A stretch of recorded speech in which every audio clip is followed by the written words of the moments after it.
Welcome back everyone. In this video, I'll show you how to rearrange the order of your photos or videos you send on WhatsApp.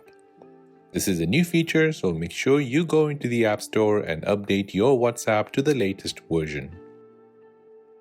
Next, open up your WhatsApp application.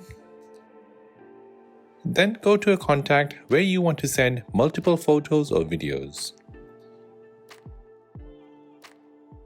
Next, tap on the plus sign and then tap on Photos and Video Library.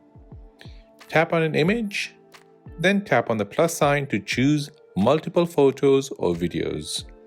Here I'll choose 4 more photos.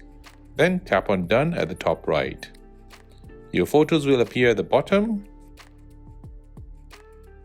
Hold and press the photos at the bottom and you should start to see it wiggle. Now hold and press the photo you want to send first, then move it to the left hand side. Now using the same technique, reorder the other photos. Once you're happy, go ahead and tap on the send button to send it to your friends or family. And that is how to rearrange the order of your photos or videos you send on WhatsApp. If you have made it to the end of this video, then please hit the like button. And most importantly, please consider subscribing to this channel for more videos like this. If you have any other questions, then please do let me know in the comment section down below. Thanks for watching and see you in the next one.